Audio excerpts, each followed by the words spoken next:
Hello friends, आप देख रहे हैं आपका चैनल शेयर बाजार विद आयुष। और दोस्तों, इस वीडियो में बात करने वाले हैं हम बजाज हाउसिंग फाइनेंस आईपीओ के बारे में। देखिए, बजाज हाउसिंग फाइनेंस अपने आप में आप कह सकते हैं बहुत बड़ा टॉकिंग पॉइंट बना हुआ है अभी, क्योंकि इसका आईपीओ बहुत नज़दीक है।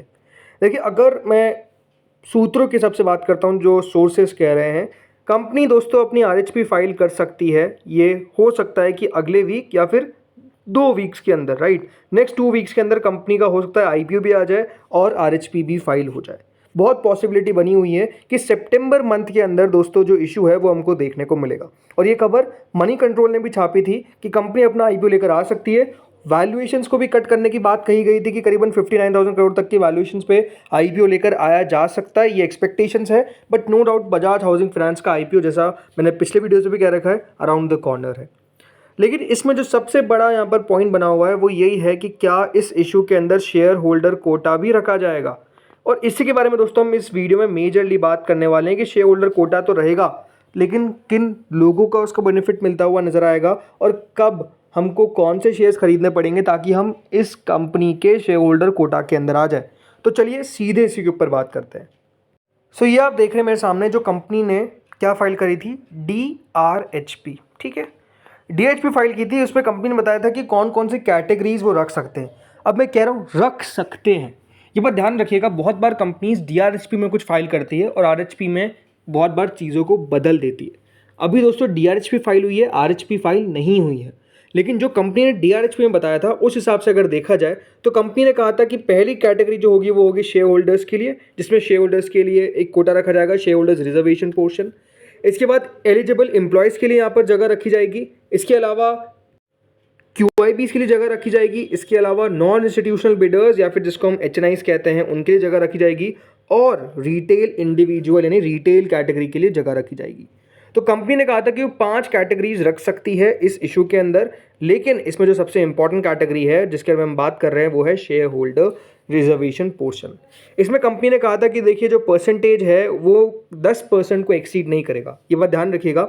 शेयर होल्डर कैटेगरी के अंदर 5 to 15% तक का रिजर्वेशन जो है वो कंपनीज कर सकती है। हाल ही में आपको याद होगा एक आईपीओ आया था जिसका नाम था टाटा टेक्नोलॉजीज, उसके बाद एक BLS ई सर्विस के बाद आया था। बट टाटा टेक के अंदर 10% रिजर्वेशन रखा गया था। जो टाटा मोटर्स या फिर टाटा मोटर्स DVR के शेयर होल्डर्स हैं उनको फ़ायदा मिला था वो 10% रिजर्वेशन का। 10% रिजर्वेशन से हुआ क्या था, काफ़ी लोगों को देखिए अलॉटमेंट लगे थे शेयर होल्डर कोटा के अंदर, क्योंकि उनके पास एक एक्स्ट्रा बिट थी। अब आप सोचेंगे कि या तो मैं शेयर होल्डर में लगा दूँ, या मैं यहाँ पर HNI में लगा दूँ, या मैं रिटेल में लगा दूँ। नहीं, ऐसा नहीं होता है। देखिए, शेयर होल्डर कैटेगरी का फ़ायदा ये होता है कि आपके पास एक एक्स्ट्रा कैटेगरी रहती है। आप चाहे तो रिटेल में लगा सकते हैं, आपको पता ही है, जैसे नॉर्मल आईपीओ में आप या तो रिटेल में लगाते हैं या तो HNIs में लगा सकते हैं, राइट। लेकिन शेयर होल्डर में खासियत क्या होती है कि आप इन कैटेगरीज में तो लगा ही सकते हैं, या तो आप रिटेल में लगाइए या तो आप HNI में लगाइए। लेकिन आपके पास एक और कैटेगरी रहती है, वो रहती है शेयर होल्डर की। जी हाँ, आप इसमें भी लगा सकते हैं और इस दोनों कैटेगरीज में लगा सकते हैं। तो दोनों कैटेगरीज में आपको अलॉटमेंट आने के चांस होते हैं। सिंपल सी बात समझ में आ गई। अब सबसे बड़ा क्वेश्चन ये आता है कि मुझे अगर शेयर होल्डर रिजर्वेशन पोर्शन में अप्लाई करना है तो मुझे क्या करना होगा। तो ये बात ध्यान रखिएगा, जो इस कंपनी के प्रमोटर है, कौन है कंपनी के प्रमोटर। तो यहाँ पे आप देख सकते हैं the promoters of our company कौन कौन, Bajaj finance limited and Bajaj Finserv limited. जी हाँ, इस कंपनी के दोस्तों जो प्रमोटर है वो है बजाज फाइनेंस और बजाज फिनजर्व। दोनों दोस्तों कंपनी के प्रमोटर्स हैं। तो इसका मतलब क्या है कि प्रमोटर्स ही, याद रखिएगा, शेयर होल्डर कैटेगरी के अंदर रहते हैं। तो अगर आप कौन कौन सी कंपनी के अंदर अपना शेयर रखते हैं, अगर आपके पास बजाज फाइनेंस का शेयर है या फिर आपके पास बजाज फिनजर्व का शेयर है, तो चांसेस यही है कि दोनों शेयर्स के share holders share holder category में लगा सकते हैं अपना आईपीओ। एक बात ध्यान रखिएगा, जो शेयर बेच रहे हैं, जो name of the share holders है वो उसमें है बजाज फाइनेंस लिमिटेड। ये बात ध्यान रखिएगा, सिर्फ बजाज फाइनेंस अपना शेयर बेच रहा है OFS के थ्रू। फ्रेश इशू भी रहने वाला है ये आईपीओ के अंदर और ऑफर फॉर सेल भी रहेगा। तो ऑफर फॉर सेल के अंदर दोस्तों बजाज फाइनेंस का नाम है, जो ऑलमोस्ट 3,000 करोड़ तक का अपना जो हिस्सा है वो बेसिकली बेचता हुआ नजर आएगा। यहाँ पे साफ साफ लिखा हुआ है 3,000 करोड़ तक का हिस्सा बेच सकते हैं, थोड़ा कम भी थोड़ा ज़्यादा भी, मतलब ज़्यादा तो नहीं बट 3,000 करोड़ या फिर उससे थोड़ा बहुत कम। ये बात ध्यान रखिएगा। अब यहाँ पर एक ही डाउट क्रिएट होता है, जो डेफिनेटली इसका आंसर नहीं पता है हमें भी, बट ये है कि बजाज फाइनेंस अगर अपना दोस्तों यहाँ पर हिस्सा बेचा है तो बजाज फाइनेंस के शेयर होल्डर्स के लिए तो डेफिनेटली एक फ़ायदा रहेगा कि बजाज फाइनेंस के शेयर होल्डर्स अपना यहाँ पर शेयर होल्डर कोटा में लगा सकते हैं हिस्सा। बजाज फिनसर्व अपना कोई हिस्सा नहीं बेच रहा है। तो यहाँ पर बस एक ही चीज़ है कि दोस्तों हो सकता है कि बजाज फिनसर्व के शेयर होल्डर्स यहाँ पर हिस्सा ना लगा पाए। मैं क्यों कह रहा हूँ ऐसा? बिकॉज बजाज फिनांस बेच रहा है।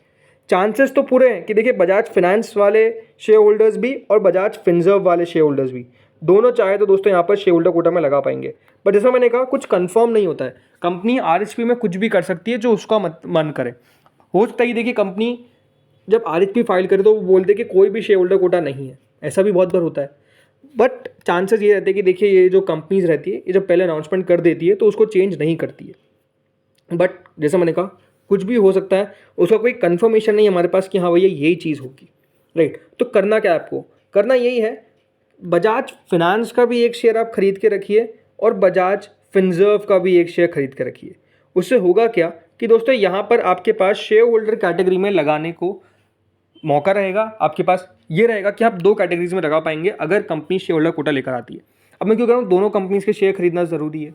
सिंपल सी बात है, देखिए अगर कोई कंपनी ने शेयर होल्डर कोटा नहीं रखा, फॉर एग्जांपल बजाज फिनसर्व ने नहीं रखा, तब क्या बजाज फिनांस का शेयर तो रहेगा ताकि आप उसका मौके का फ़ायदा उठा पाएंगे। और अगर बजाज फिनांस नहीं रखती तो बजाज फिनसर्व का तो रहेगा। इसलिए दोनों शेयर्स खरीदने की कह रहा हूँ। अब ये सिंपल सी बात है, देखिए जो दोनों शेयर्स हैं वो खरीदना ज़रूरी क्यों है, उसके पीछे का रीज़न मैंने आपको क्लियर कर दिया है। क्योंकि यहाँ पे बजाज फिनांस भी प्रमोटर है और बजाज फिनसर्व भी प्रमोटर है। वैसे तो देखिए पॉसिबिलिटी ये है कि दोनों में से कोई भी शेयर आप खरीदेंगे तो आप शेयर होल्डर कैटेगरी में लगाने के लिए एलिजिबल रहेंगे, बट यू नेवर नो। अब क्वेश्चन आता है कि कब तक हम शेयर्स खरीद सकते हैं? देखिए जब तक कंपनी आरएचपी फाइल ना कर दे। जिस दिन कंपनी ने आरएचपी फाइल कर दी उसके बाद कोई भी शेयर होल्डर कैटेगरी में पैसा नहीं लगा पाएगा, इस बात का आप ध्यान रखिए। अगर कंपनी ने शेयर होल्डर मतलब आरएचपी जो है वो फाइल कर दी फॉर एग्जांपल ऑन मंडे, तो मंडे से पहले पहले जिसने खरीदा होगा उनको उसका फ़ायदा होगा। वैसे मंडे को नहीं आरएचपी फाइल करने वाली है कंपनी, बट ये पॉसिबिलिटी जैसे मैंने आपको शुरुआत में बता दिया था कि 2 वीक्स के अंदर अंदर कंपनी ये हो सकता है कि दोस्तों आरएचपी फाइल कर दे। तो इस बात का ध्यान रखिएगा, 2 वीक्स में हो सकता है कि यहाँ पर सिंपल सी बात है कि अगले हफ्ते भी फाइल कर दे, हो सकता है कि उससे पहले भी फाइल, मतलब यहाँ पर Monday, Tuesday, Wednesday, Thursday, Friday कभी भी फाइल कर दे। क्योंकि खबरें ये आ रही है कि 9 तारीख से ये इशू ओपन हो सकता है, ये खबरें आ रही है। बट अगेन ये सोर्सेज से न्यूज़ है, तो मैं आपको ये नहीं कहूँगा कि 9 सितंबर से ओपनिंग होने के कोई चांसेस है। खबर आ रही है, राइट, उसको कोई कंफर्मेशन हम नहीं कह सकते हैं। सो सिंपल सी बात है कि अगर आपको यहाँ पर शेयर होल्डर कैटेगरी में फ़ायदा लेना है, अब ये हो सकता है कि देखिए शेयर होल्डर कैटेगरी में फ़ायदा मतलब कंपनी ने रखा ही नहीं, तो फिर उसके बाद मैं क्या करूँगा?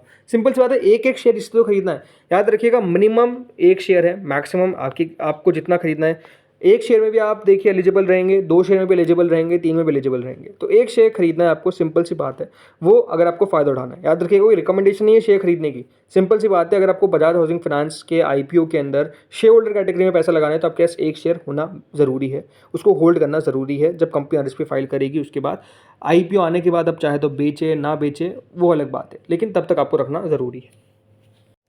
सो लेट्स सी दोस्तों यहाँ पर कब कंपनी आरएचपी फाइल करती है मैं आपको सारी इन्फॉर्मेशन प्रोवाइड कर दूंगा, बट इस वीडियो में जितनी इंपॉर्टेंट इन्फॉर्मेशन थी वो आपके साथ मैंने शेयर कर दी। होपफुल आपको वीडियो अच्छा लगा होगा, अगर लगा तो प्लीज़ लाइक कर दीजिएगा, चैनल से पहली बार जुड़े सब्सक्राइब कर देना। Thank you friends for watching this video.